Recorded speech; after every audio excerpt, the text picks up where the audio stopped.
Hey guys, welcome to the first YouTube car channel video that I've got going on. I've got my friend here, Josh, and his, what year again? 92.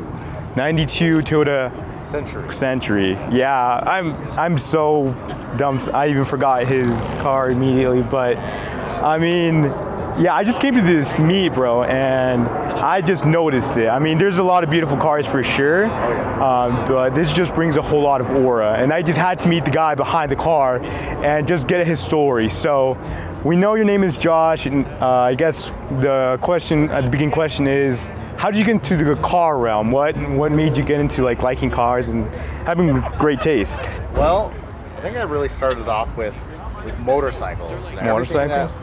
If it had wheels and an engine and it went fast, I was into it.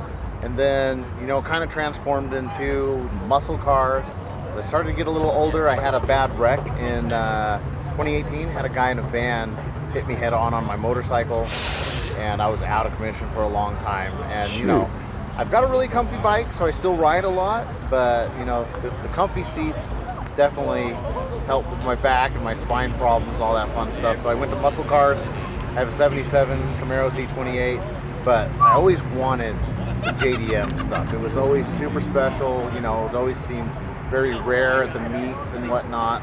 And this, I mean, how much more rare do you get than some of the Centuries? Yeah, I mean, they make the listen like 100,000 for sure easy, right? They made. I think they made between 200 and 250 of them a year. That's pretty rare if you ask me. There ain't no Honda Civic territory for sure, man. They're pretty rare. So obviously, you said you like the JDM stuff, right? It had that aura, that rarity to it.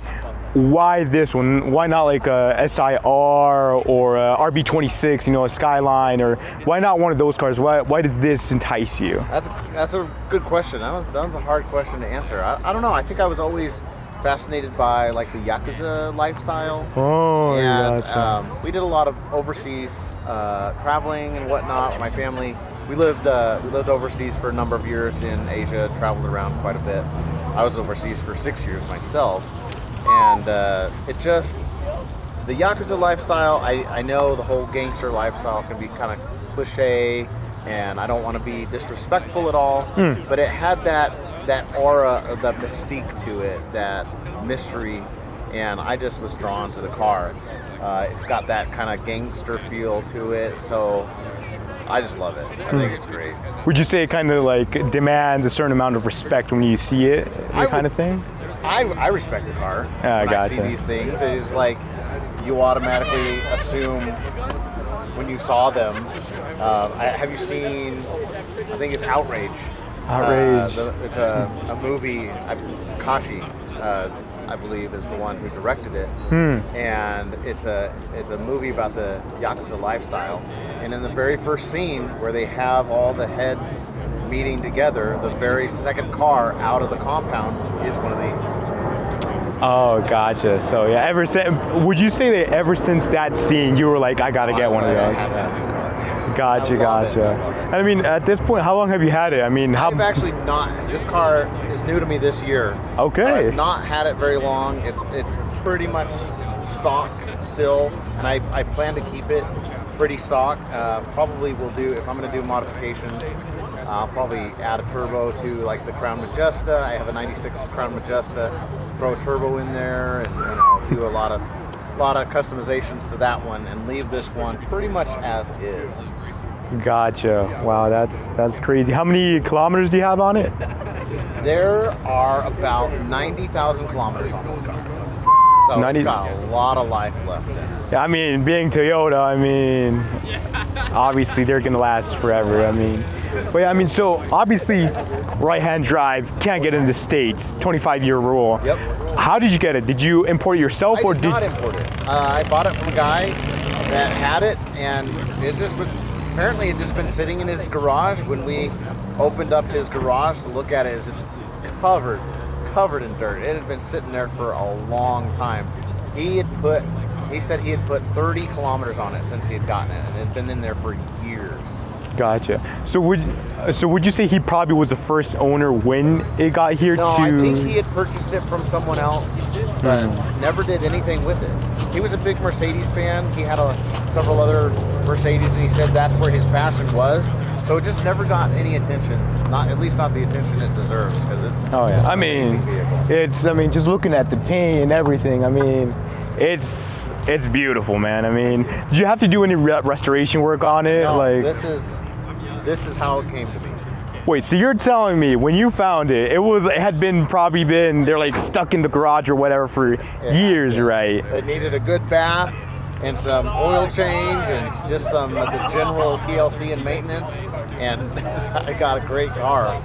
Gotcha. Wait, so you're telling me you only had to do like the general stuff, right? And it ran. No issues, no gremlins, no late gremlins night so far. repairs. I think the air ride is starting to go out. Sometimes they run for a long time, the compressors, trying to get it to auto level and whatnot, but I think they're pretty slow anyways for early 90s compressors. I mean, yeah. But they seem to run for a really long time, so that might be going. So I think after that goes, maybe I should bag it. Oh, I gotcha. Aftermarket bags and stuff like that. I mean, I think that'll be in the future once the air ride goes out. Gotcha. And I mean, I just gotta ask because obviously, well, not obviously, I myself am a JDM fan too. I mean, once I have a goal. Once I, get the cash flow going, I have two little Civics, technically speaking. I have a 93 Civic Si and I have a 91 CRX Si that I want to, restore and stuff. And I haven't sold them, just because like they don't make them like they used to. You don't find them anymore. So with that being said, this being, JDM, like actual JDM, like right-hand drive, and it not being offered in the States, how do you plan on working out like the maintenance stuff? That's my biggest question to like right-hand drive owners. Like maybe Civics with right-hand drive a little bit easier, but like you said, they're in a lot of these. So with maintenance, I've had the Crown Majesta for quite a bit longer than I've had this, and we ran into that same problem with maintenance and how to get parts and whatnot. And I found a number of websites, and I think it's getting easier to get parts from Japan, even though it's kind of expensive, especially with the tariffs and whatnot. But I mean, there's a lot of LS400 parts in here, so a lot of them are interchangeable. So the basic maintenance stuff like brakes and calipers and rotors and whatnot, and all that fun stuff, I've been able to do. Oh, you're still talking about the car. Gotcha. I also have friends in Japan who can find me those rare parts, and ship them. So that helps a lot. Oh, you have friends? I have friends in Japan. Wow, we gotta connect sometime because, like, honestly, like my top dream would definitely get like a 91 CRX SIR, the one with the B whatever engine, the VTEC, but like from factory. So I mean, but the main thing is like the adapters, the things that are mainly from Japan. That's what terrifies me, But I mean, he drives me nuts when he's got a Mercedes that he drives around over there. And he just drives by these dealerships, and he'll just take his camera, and he's got the skylines and all kinds of stuff out there. So jealous. Gotcha. I'd love to go out there and pick out a car and import it. That would be the dream. Oh my gosh, man! I mean, just Japan is such a dream, man. I mean, I don't know about you, but we'll definitely get there. I'm a huge Japanese fan, like Japan fan. I mean, with me, I grew up with Honda Civics and little Toyotas and stuff like that, and because of that, just like my love for like the Japanese culture, I just embrace it so much. Just because I mean, you can attest to it, like craftsmanship, the spirit, the soul. You just can't find it in a lot of other cars, man. I mean, there's a lot of there's a lot of cars that are like beautiful and they're fun and they're strong, but just like there's something different with these Japanese cars, like the craftsmanship, like the soul I said, There's a whole different level of respect when it comes to these things. Exactly. I mean, their side can be a little bit too strict as well. They have their pros and cons, but because of that, the end product of what they make is just beautiful. It's amazing. Yeah, yeah. And actually, before I go on, or actually we almost wrap it up, what's the name of this car, if it has one? I have not named it yet. Gotcha. So, Gotcha. as I said, this is still the first summer that it's belonged to me. Gotcha. So, still getting to know her. Okay, so are you like a big namer of cars, or not really? Have you ever named another car? Have I? No, I've named motorcycles. Gotcha. Because they say, 4 wheels moves the body, but 2 wheels moves the soul. Amen, bro. I mean, I used to, dang. I got in a motorcycle once. I was training and everything, I was going to get my motorcycle license, then someone hit me. I used to do dirt bike before, though, and I can attest to that. I mean, just the clutch, the gas, like the breeze in your face, just the quick change of gears, the revs, just hearing in your ears. I get it. Am I going to get on a motorcycle anytime soon? I don't know. Just like economy, insurance, safety, etc., etc. It's really hard to have a bad day and get on that motorcycle and come back after a ride through the canyon still in a bad mood. That wind therapy is amazing.